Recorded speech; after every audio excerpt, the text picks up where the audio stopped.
Okay, the third segment, it's more about your lessons and insights, so you feel free to share as much as you want. It's mainly open-ended, you can answer whichever way you'd like. Who's your favorite founder or startup in your portfolio and why? Oh, I can't ask which one of your children is your favorite. Right. Which one gives you the most made you the most money, maybe? I don't know. How do you judge? Well, I haven't exited anything yet, so I haven't made any money. So there you go. Okay, so no favorites. They're all nice. No. Okay. No. I think they're all kind of deal. I'll give you an easier one. Yeah. I'll give you an easier one. Yeah.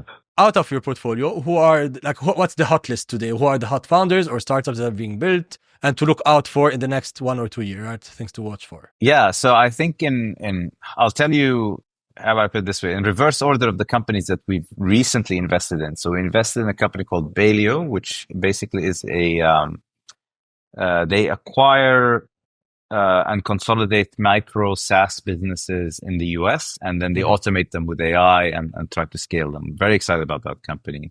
And then before that, we invested in a company called ClearGrid, which is automated debt collection, consumer credit collection.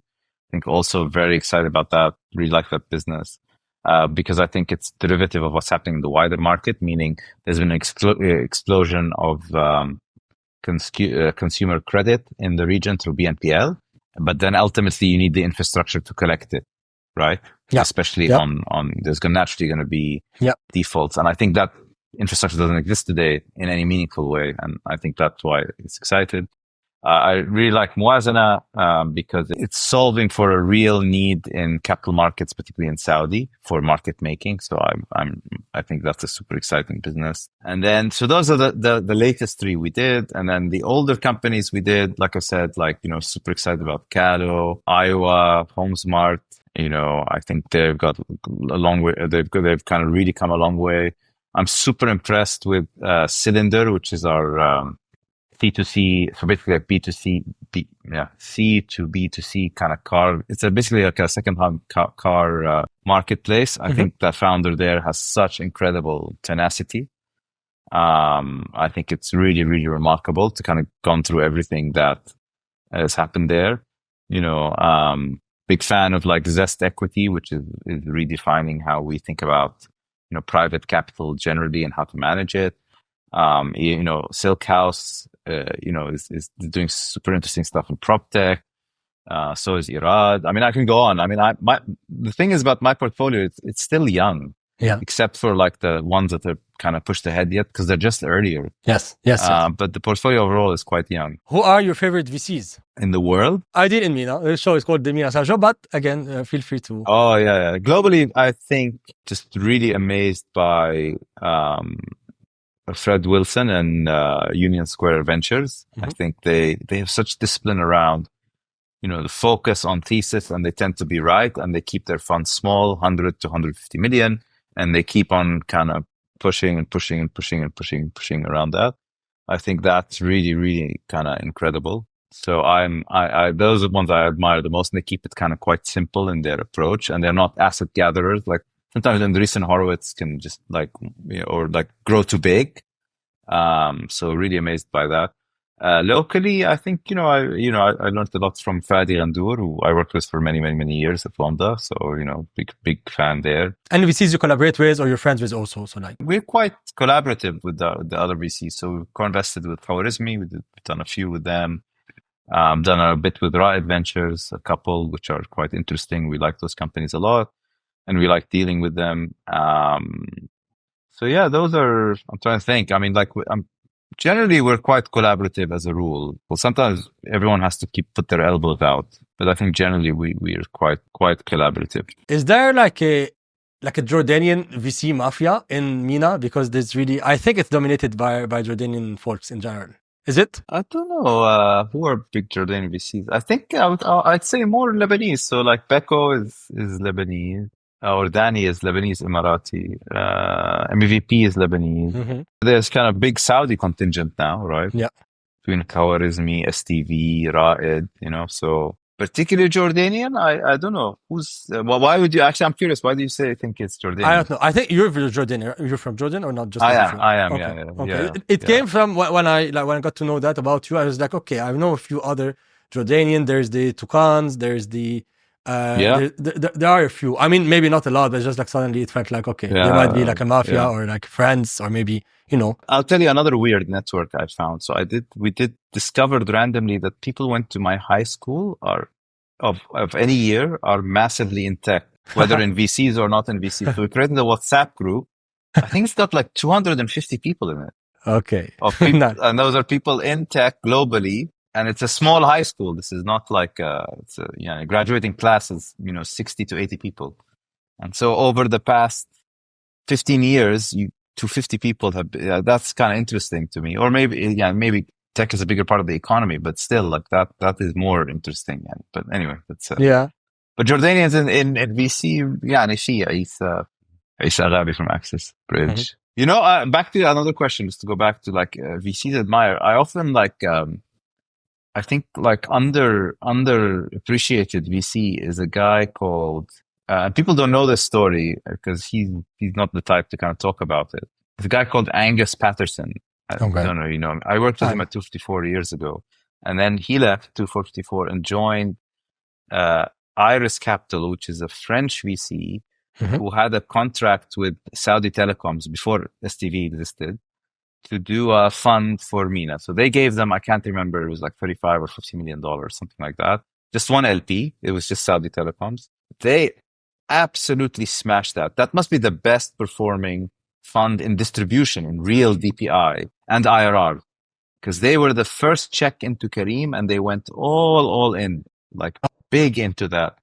At like 5, I can't remember the number, but I think it was like they came in the first time, like 5 million or 6 million, something like that. They went hard, and then they also went early into a couple of other things. Didn't do as well, but just the Kareem one alone, plus the other stuff that they exited, but not nearly as large a multiple. They are by far, and led by, I think Angus was the reason for it, but they're by far the best performing venture fund the past 10 years on real distribution, not like TVPI, like not on value, on real cash, cash distributed. I would ask follow-up questions, but like, I'm not sure what technical question to ask to understand why they did well, like besides, unless, again, as you're saying, it's led by his skills. I'm not sure. Again, like I think he saw super early on traction and he understood there was room for another player. And because everyone was scared of Uber, right? Like, why would someone do Uber? And I think that conviction that no, these are really special founders. Uber be damned, like it'll work. And look at it. Look at the week by week kind of growth. Do you have any deals that you haven't done, like you regret not doing, and which ones they are and why? Like, if you, what did you learn basically? Like, I got a few. So I would have loved to have done Sella, which is like Shopify for Saudi and the Middle East generally. Didn't do it. It was kind of in between funds. I left where I was before and was setting up Nuwa, and it gone too big, but it was beyond mandate. But back to that point of the entry valuation doesn't matter. It matters the multiple. Maybe we should have done that. I would say investing in Saudi earlier than we did, because it used to be that there was not that much kind of game in Saudi. Fresha, if you know that company, which is a beauty scheduling business. Yeah. So I saw that super early and I totally missed that. So I didn't I got very close to investing, but it didn't work out. I want to say Kitopi came close a few times, but I think Kitopi's, the jury's out whether that's a huge miss or not. I'm not sure. No doubt it would be a good miss, but I'm just trying to figure out if, and I just, in terms of cash on cash multiple, would it be like, oh, this was a crazy miss? It's interesting. I did Tabby from one fund, but not the other. Okay. And, but that's more about, so in a way, I missed Tabby in one way somewhere. And the reason for that was, I think the new fund was just not ready and not set up. But I could have pushed it to make it happen, I think, but I was just not ready for it. But so in a way, it's a miss and a not miss. We got a chance to do pre-IPO Jahiz, and that could have been a miss, but I'm not sure it's a huge one in terms of multiples, but just a miss on a company, if that makes sense. Yep. Husby, that's a good one. Could have done Husby. First check into Husby, actually. Could have been. Nice. That's one. First check, when I think there is from Kotu initially also, right? Like at the same time? Yeah. Could have been part of that round. Yeah, I think that's a miss. I want to say that's a miss. Okay, let's see. And thank you for being very transparent, by the way, Khaled. Really appreciate it. What are certain things that regional VCs do that are actually not helpful for entrepreneurs or for startups? Just not being responsive, not getting bad. I'm saying all the stuff we do so that we're trying to get better at. It's always kind of top of mind. Not being quick, not being responsive, keeping people on the hook. I think sometimes, though, I think VCs are getting better at this. This kind of endless due diligence and thinking and talking and that. And you probably, if you know you're going to do it or not going to do it, especially early within a couple of weeks, I think just keep it within that, because you waste the founder's time, right? And I think it can be quite destructive. You're seeing less of this now, but it still happens. This kind of board-based power playing, just this, I'm all for boards having teeth and power and strong governance, and making sure that you hold the founders to account. I mean, there's a reason to have a board to govern, right? But I think sometimes the governing becomes managing, basically, it just becomes dealing. And I think that can be destructive. I do feel sometimes you have board members that can be a little bit destructive, rather than productive to a business. Screwing up the dynamics on a board, I think that can be a problem. It's a fine balance between that and making sure that you're actually doing things correctly. So I don't know. I mean, there's a couple of things in there. If you have to pick, you have to make a decision. You either go with your gut feeling or with data. You cannot trust both. They are contradictory, let's say. Gut feeling or data. Okay, early stage or late? Early stage. Gut feeling almost every time. Yeah. Okay. Fair. Is it gut feeling or is it something under? Is it experience? Is it reading people? Is it what? It's pattern recognition. Mm-hmm. They're not necessarily mutually exclusive. Let's try to kind of actualize this. Let's give an example. So let's say meet a company and you think the TAM of what they want to solve is the data is not there. The addressable market is tiny. But then you meet the team and it's a great team, and then you challenge them on it and you say, look, the data says the market's small, and they react to that in a productive way, and they think about it. They still kind of stick to their guns, but they think, okay, but we can evolve so and so and so. Then that's an example of intuition over data, because you feel this is the team that can make something happen, especially at the early stage. Good example, I guess. Yep. Do you have any moment where a founder honestly shared, they were very vulnerable and honest, they actually went and were extremely honest instead of just trying to please you or make it look like they're hot, and actually that contributed to actually closing a deal? Yeah, that's part of being thoughtful. Yeah, being honest, not being, I don't know if you call it vulnerable, just being honest, being not okay, let me give you a different spin on this. So I am, and this is me, and other investors are not like this, or other VCs are different. I'm slightly small red flag. You asked me about red flags earlier. Super salesy founders who are overselling scare me. Yeah. When they're overselling, it scares the hell out of me. And that's without naming names, because that's, I don't think, cool. But some of the misses, and that's my fault because I missed it, are ones that I sensed were overselling, over salesy. And it just kind of puts your back up. You get a bit What are worried. they hiding? It's what are they compensating for usually? Yeah. I much prefer the more measured kind of thing, but this is me. This is not real or not real. I know other VCs who totally the other way around. They think the too measured thing means lack of confidence, lack of conviction in vision, stuff like that. Yeah. So this is a style thing, and there's no right or wrong. But for me personally, when somebody's promised the moon, it just scares the hell out of me. It's just what the, okay. I don't know. What's a good typical founder VC relationship? How should it look like? Sometimes you think it's, you can be your best friend, and you're just the supporter, the cheerleader all the time.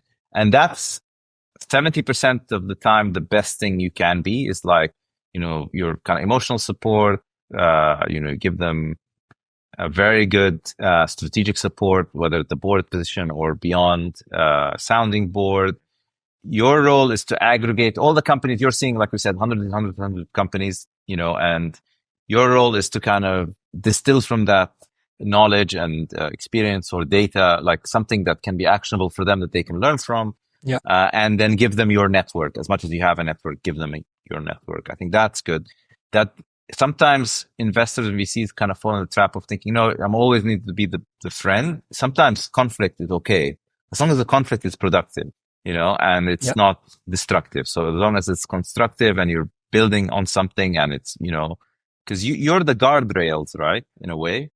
you're a little bit the guardrails, but you need to not to be the person trying to manage the business. You're just kind of trying to kind of steer lightly and give direction. On the other side, did you ever have to end a relationship with the founder? Like it just, even after investment, like it just like didn't work. You don't get along. Yeah. I mean, I think, you can't end it in the sense that, if you've invested, then you're like, you have an interest, and it can't be fully over, but you can't say like, look, many times, like, think business doesn't work, founder is, and usually this is when business is not doing well. When it's doing well, it's all good. But you can't be like, look, I just don't want to spend any more time on this. It's not going in the right direction. Does not take feedback.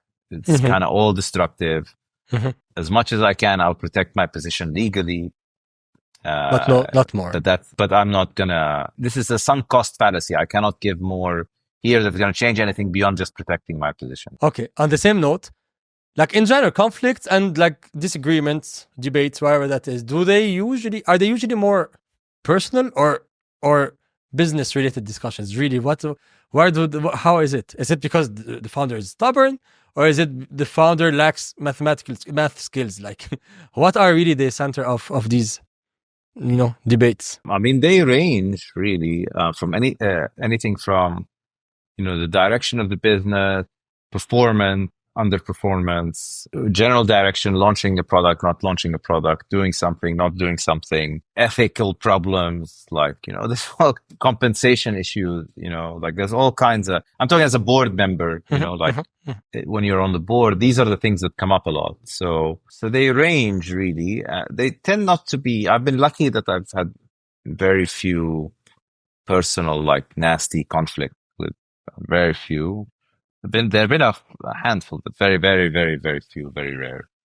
And I think part of that is the selection of the founders at investment tend to be, it's not happened enough. There have been a few ethical issues, where they've done something it's just not like misappropriating stuff throughout my career, not recently. And, or kind of doing stuff without governance, just circumventing the governance and doing things. And that's usually one. It's like, what? I mean, you just did that without telling anybody. I don't understand. Like you can't. Personal conflict has been rare for me. And in general, how did VCs also evolve towards the last, let's say, decade? I think you've been in the game for a while. What things changed? What do you do now differently versus before? Just general things you've learned maybe and want to share. Yeah, I think one thing that bad thing of me doing this such a long time is the first, 2010 to 2018, 19, I want to say, there are so few players in the industry, whether on the investors or on the company side. So it created, if I'm honest, I became very complacent, like in terms of like pipeline and finding pipeline and closing and moving quickly and stuff. And that has shifted very radically. The ecosystem has so much more capital, much more competitive, so many more companies there. And it took a transition between, I think, 2020 and 2021 when we set up Nuwa, within that period of setting up the fund and the early days of the fund, up until I want to say 2022, till we learned the lesson is this is a different tempo. It's much more aggressive and you need to kind of fight for stuff, find it. And it doesn't mean it's going to come back at some point. Whereas before in 2016, if you miss something, it's going to come back. Yeah. So you'll never miss anything. I think that's the big lesson for me, in terms of past few years. Also, starting on your own, it's different. Like when we were with Wanda with Fadi, like you benefit from, Fadi being a massive brand. We don't have that, right? So we have to kind of fight for that and benefit from that. And try to kind of build a brand. It's hard. It's not easy. Interesting. And in general, this is my last question also, like, what are your plans, you personally, maybe with Nuwa, anything new you're doing, anything you want to share? Nothing. No, I think the next 15 months, we want to continue deploying because that's the end of our investment period. We've got probably another 5 to 7 or 8 companies we want to invest in over that period. Want to follow on in some of our companies. And then I think at some point next year, we'll go look to raise our next fund. We want to make sure that we push our companies and get our companies a good place over the coming period also. I'd love to do an exit. I don't know if I'll be able to, but over that period also. But I think it would be good to show some distribution. some returns. I think we're going to get better at how we do things. Like, I think speed, we've gotten a lot better. I think due diligence process, we've been pretty good. I want to get much better at sourcing. I think that continues to be like, I really want to get to the point where the first call any founder in the region wants to have is one of the top 3 calls they make is to us. Nice. I don't think we're there, and I just want to figure out how to get there. Very good. Khaled, thank you so much for your time. It was very nice. If there's anything else you want to add, please feel free. Otherwise, it's been a pleasure. No, I really appreciate it. Thanks so much. Thanks so much, Khaled. Thank you. Bye-bye. All right, take care.